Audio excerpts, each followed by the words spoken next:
अगर आपके चेहरे पे कोई मुहासे ना हो, अगर आपके चेहरे पर कोई दाग धब्बे ना हो, अगर आपके चेहरे पर पिंपल्स रिंकल्स ना हो, तो आपको महसूस होता है फर्क। फर्क पतंजलि फेस वॉश से मिली प्राकृतिक सुंदरता का, फर्क आत्मविश्वास का, आपकी जीत और ग्लोरी का। ग्लो से ग्लोरी तक की इस यात्रा के लिए प्रतिदिन इस्तेमाल करें पतंजलि फेस वॉश।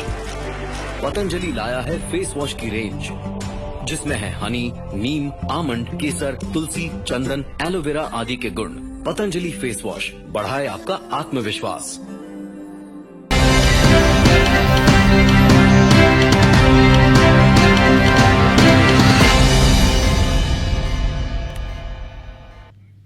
नमस्कार, आप देख रहे हैं मेरा मध्य प्रदेश। मैं हूं आपके साथ राहुल सौमित्र। भोपाल के नए पुलिस कमिश्नर संजय कुमार ने पदभार संभालते ही सख्त तेवर दिखाए हैं। शहर में अपराध पर शिकंजा कसने के लिए ईरानी डेरा समेत अन्य इलाकों में व्यापक कॉम्बिंग, गश्त और दबिश दी है उन्होंने। इस कार्रवाई में पूरे भोपाल जिले के थाना प्रभारियों समेत लगभग 300 पुलिसकर्मी शामिल थे। 6 घंटे की इस कॉम्बिंग गश्त के दौरान 283 स्थायी वारंटी और 125 गिरफ्तारी वारंटी समेत 408 बदमाशों को गिरफ्तार किया गया। पुलिस की इस बड़ी कार्रवाई के दौरान वाहन चोरी में शामिल कई आरोपियों को गिरफ्तार किया गया। इसके अलावा अन्य संदिग्धों को भी हिरासत में लिया गया है।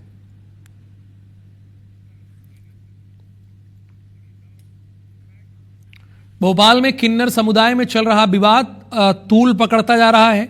मामले को लेकर किन्नर काजल ठाकुर ने सुरैया नायक के खिलाफ कार्रवाई की मांग की है। काजल ठाकुर ने एफआईआर और कार्रवाई पर सवाल उठाते हुए निष्पक्ष जांच की मांग की है। एडिशनल पुलिस कमिश्नर ने मामले की जांच एसीपी स्तर पर कराने की बात कही है। इधर काजल ठाकुर ने इसे वर्चस्व की लड़ाई नहीं बताते हुए धर्मांतरण से जुड़ा मामला होने का दावा किया है।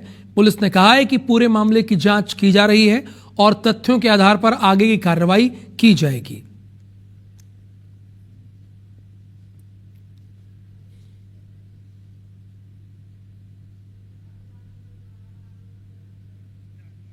मुरैना से खबर है, शादी समारोह के दौरान लूट हुई है। 4 लाख रुपए से भरा बैग लेकर बदमाश भाग गए हैं।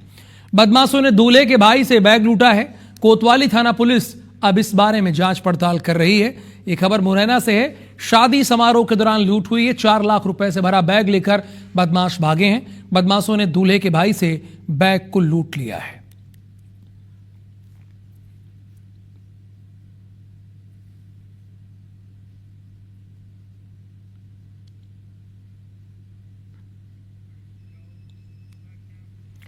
भोपाल नगर निगम की लापरवाही एक बार फिर सामने आई है। इंदौर के दूषित पानी मामले से सबक लेने के बजाय नगर निगम वही गलती दोहरा रहा है। वार्ड क्रमांक 16 जेपी नगर में पीने के पानी की पाइपलाइन के ऊपर ही शौचालय का निर्माण किया जा रहा है। ऐसे में अगर पाइपलाइन में लीकेज होता है तो शौचालय का गंदा पानी सीधे पीने के पानी में मिल सकता है, जिससे गंभीर स्वास्थ्य संकट पैदा होने की आशंका है। स्थानीय लोगों ने इस निर्माण पर आपत्ति जताते हुए निगम पर लापरवाही का आरोप लगाया है और जल्द कार्रवाई की मांग की है।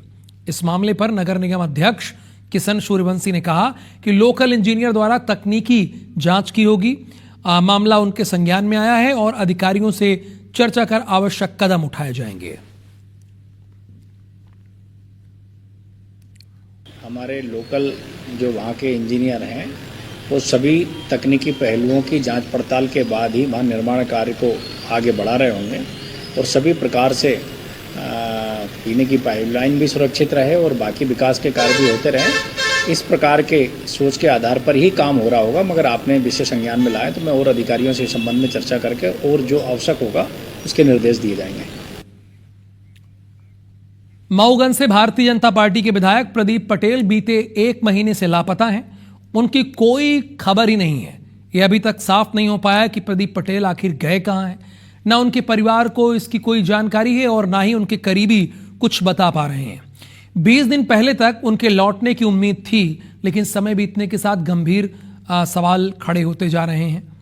सोशल मीडिया और इलाके में कभी उनके भोपाल, कभी नागपुर तो कभी दिल्ली में होने की चर्चाएं हैं।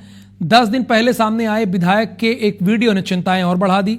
वीडियो में वो डरे हुए लग रहे थे उन्होंने कहा था कि उन्हें सुरक्षित महसूस नहीं हो रहा है। परिवार वालों को घर से बाहर ना निकलने, गेट बंद रखने और माहौल असुरक्षित होने की बात वो उस वायरल वीडियो में कहते दिख रहे थे।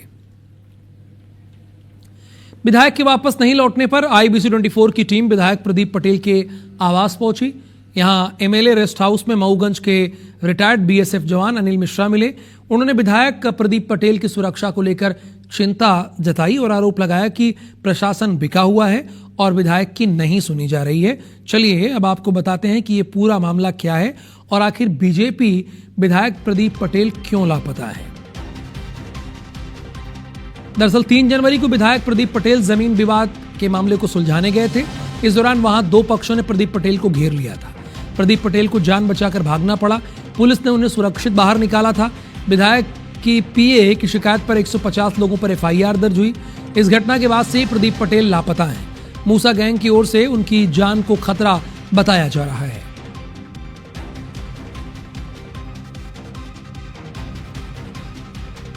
तो बेटा घर में ही रहना है ना, बाहर बिल्कुल नहीं निकलना, और कोई लोग आएंगे तो उनको बिठाना है ना। कोई सामान की जरूरत होगी तो ऑनलाइन मंगा लेना। इंदौर में बैंक कुर्की की कार्रवाई के दौरान एक दर्दनाक घटना सामने आई। मॉर्गेज लोन बकाया होने पर घर कुर्क करने पहुंची बैंक ऑफ महाराष्ट्र की टीम के सामने ही मकान मालिक ने खुद को गोली मार ली। घटना इंदौर के विजयनगर थाना क्षेत्र की स्कीम नंबर 74 की है। जानकारी के मुताबिक 51 साल के हेमंत पर मॉर्गेज लोन बकाया था। कोर्ट के आदेश के बाद बैंक की टीम उनके घर कुर्की की कार्रवाई करने के लिए पहुंची थी, लेकिन टीम के सामने ही हेमंत ने मानसिक तनाव में आकर अपनी लाइसेंसी बंदूक से खुद को गोली मार ली। विजयनगर पुलिस ने केस दर्ज कर जांच तेज कर दी है। घटना के समय मौजूद बैंक अधिकारियों से पूछताछ की जाएगी ताकि ये साफ हो सके कि कुर्की की कार्रवाई के दौरान क्या हालात बने थे और क्या किसी तरह का दबाव या विवाद की स्थिति बनी थी। पुलिस मृतक के परिवार के बयान भी दर्ज करेगी।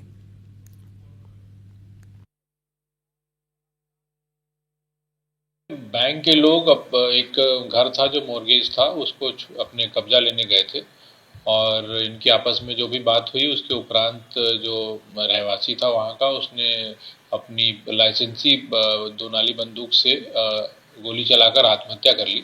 संपूर्ण घटनाक्रम में समग्र रूप से जांच की जा रही है। अब आपको इंदौर लेकर चलता हूं मैं। चने में कलर मिलाने की आशंका पर कार्रवाई हुई है। चने को रोस्ट कर बेचा जा रहा था। चने और रोस्टेड चने के साथ नमक के नमूने मिले हैं। फैक्ट्री का लाइसेंस नहीं होने पर काम को बंद कराया गया। राहुल ट्रेडर्स पर यह कार्रवाई की गई है। खाद्य सुरक्षा विभाग ने यह कार्रवाई की है।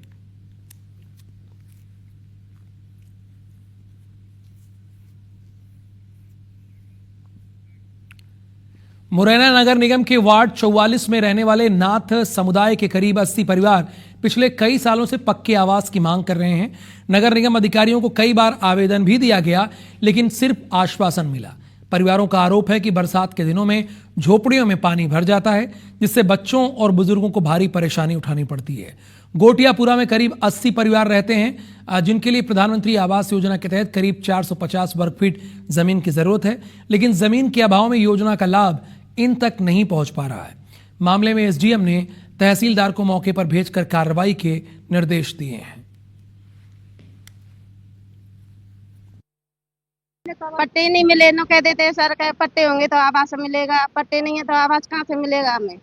पट्टे देंगे जब ही तो मिलेगा हमें आवास।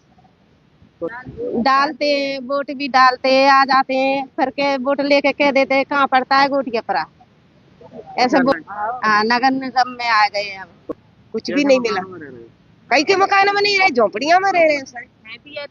बड़े हमारी 5 पीढ़ी बन गई। सुनी 5 पीढ़ी थे, मैं पड़े हैं जहाँ की जाए जगह की जगह पे, और आती थोड़ी बहुत जगह भी जे गुजर लोग न चुड़ाए ली।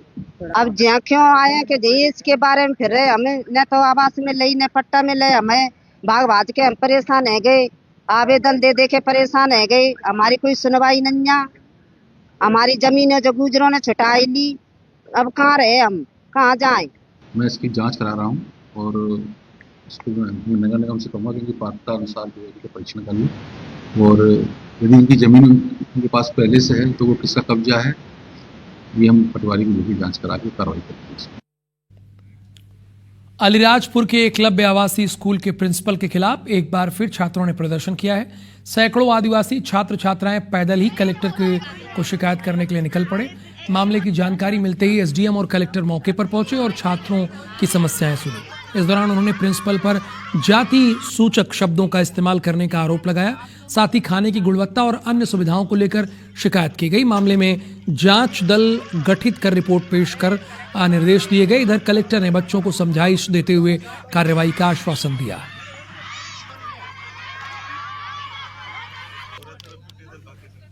तो अभी हमने प्रिंसिपल और अधीक्षिका दोनों को नोटिस दिया हुआ है, लेकिन आज कुछ अतिरिक्त शिकायतें भी सामने आई हैं, तो एक जांच दल एसडीएम की अध्यक्षता में गठित किया जा रहा है और आज ही ये दल जांच करके रिपोर्ट देगा। फिर जैसे ही कोई अनियमितता पाई जाती है तो हम संबंधित प्रिंसिपल अधीक्षिका जिसकी भी जो भी दोषी होगा उसके खिलाफ कार्रवाई होगी।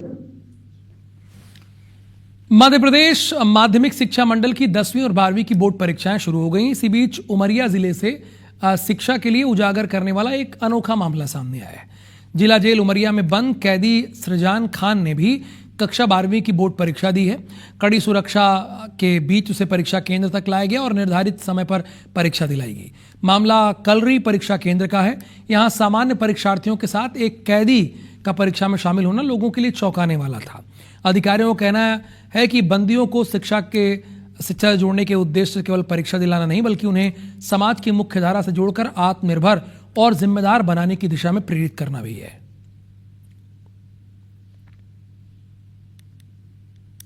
बंदी ने इच्छा व्यक्त की कि सर मैं अपने भविष्य को उज्जवल रखना चाहता हूं और मुझे परीक्षा में सम्मिलित कराने के लिए आप अनुमति दें। तो उसके आवेदन प्राप्त होने पर माननीय न्यायालय से विधिवत उसका बंदी का आवेदन पत्र प्रेषित करके और पुलिस गार्ड के माध्यम से उसे परीक्षा में सम्मिलित कराया जा रहा है ताकि उसका भविष्य उज्जवल रहे, पढ़ाई से वह वंचित न रह सके। अच्छा, उसका भविष्य उज्जवल रहे, इसकी शुभकामनाएं दे रहे हैं पुलिस वाले। लेकिन पता है वो जेल में बंद है, बंदी है, लेकिन देखिए हमारे देश में इतनी सहूलियत बंदी को भी दी जाती है। इधर सिंगरौली जिले के बरका गांव के किसानों ने कलेक्ट्रेट परिसर में एक आवेदन देकर पटवारी राम खेलावन के ट्रांसफर की मांग की है।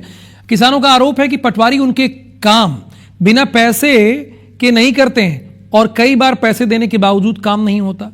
किसानों ने बताया कि पटवारी के कारण उन्हें प्रधानमंत्री किसान सम्मान निधि के नाम से जोड़ने जैसे कई कामों के लिए काफी परेशानी होती है। मामले में जिला पंचायत सीईओ ने जांच के बाद पटवारी को निलंबित कर कार्यालय में अटैच करने की बात कही है। पटवारी वो हमारा सीमांकन नहीं कर रहा है, 2025 का है ये, आज तक नहीं हुआ। पैसे की डिमांड करते हैं, ठीक है आज करेंगे कल करेंगे, आज करेंगे कल करेंगे। वो बोलते हैं मेरे को समय नहीं, आज ये मुख्यमंत्री काम है, कल वो काम है, कल ये काम है। उनको एक भी मिनट के लिए टाइम नहीं है। दारू पिए पसरे रहते हैं एनी टाइम, किसी का कुछ तो किसी का कुछ, यही बनाते रहते हैं। नक्शा तरीन कराने के लिए पटवारी के साथ बार बार आते हैं। 16 तारीख 5वां महीना 2022 से परेशान, आज तक नहीं हुआ। 3-4 बार गाड़ी भी ले गए हैं हमारे, और गाड़ी से ले जाके अपना काम कर लिए, पैसा आज तक नहीं देते हैं। बोले तो काम कर देंगे, लेकिन काम करते नहीं हैं। काम होना चाहिए और काम नहीं होता है, यहाँ से हटाया जाए। हम एक मध्य प्रदेश शासन वाला पट्टा पाए हैं, पटवारी के पास जाते हैं इसको लेके, तो पटवारी बोलता है कि कुछ खर्चा पानी दो तो हम इसका करें। रायसेन भोपाल बाईपास पर अज्ञात वाहन की टक्कर से तेंदुआ घायल हो गया। कुछ देर सड़क पर पड़े रहने के बाद तेंदुआ जंगल की ओर भाग गया। सड़क से गुजरने वाले राहगीरों ने घायल तेंदुए का वीडियो बनाया, साथ ही वन विभाग को सूचना दी। वन विभाग मौके पर पहुंचा, तब तक तेंदुआ जंगल में गायब हो गया था, यानी जंगल की तरफ चला गया था। रात भर से वन विभाग तेंदुए की तलाश कर रहा है, जिससे तेंदुए का इलाज हो सके। वन विभाग ने ग्रामीण क्षेत्र में मुनादी करवाकर लोगों को सचेत भी कर दिया है।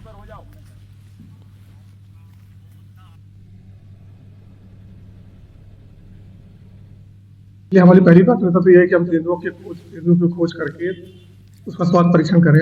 अगर कुछ मेजर हमको समस्या लगती है तो हम उसको रेस्क्यू करके वरिष्ठों के निर्देश अनुसार उसको वन विहार में अग्रिम इलाज के लिए भेजें। और चूंकि वो शहर के आसपास है इसलिए हमने वहाँ पे मुनादी कराई है और वहाँ पे हमने जो जिला प्रशासन को भी हमने सूचना दी है। नगर पालिका की जो गाड़ी है, जो कचरा वाहन है, उससे भी हम मुनादी का कार्य करवा रहे हैं। मुख्यमंत्री डॉक्टर मोहन यादव बुधवार को उज्जैन पहुंचे। यहां उन्होंने कुल 1166 करोड़ रुपए के विकास कार्यों का लोकार्पण और भूमि पूजन किया। देवास रोड स्थित हरिया खेड़ी में मंत्रोच्चार के बीच 1133.67 करोड़ की लागत का जल आवर्धन योजना का भूमि पूजन किया गया। ये योजना सिंहस्थ 2028 को ध्यान में रखते हुए तैयार की जा रही है। कार्यक्रम में जानकारी दी गई कि सिंहस्थ के दौरान उज्जैन की प्रभावी जनसंख्या करीब 9,65,000 और राजसी स्नान के दिनों में लगभग 2,28,00,000 श्रद्धालुओं के आने की संभावना है।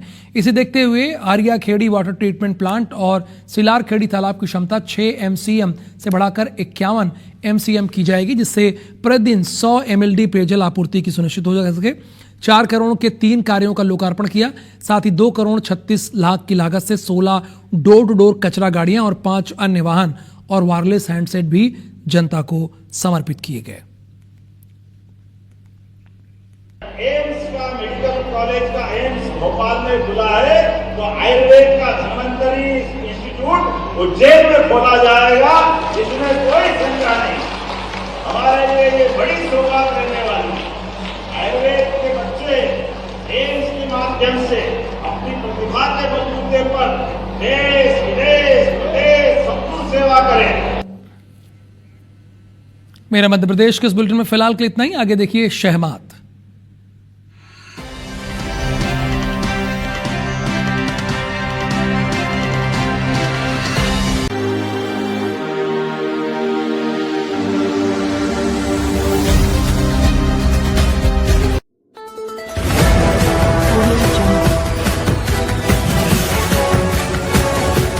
MP लाइव टीवी आपको रखे अपडेट, सच जो हम आपको बताएंगे। ऐसी ही तमाम खबरों से अपडेट रहने के लिए MP live TV news channel को सब्सक्राइब करना ना भूले।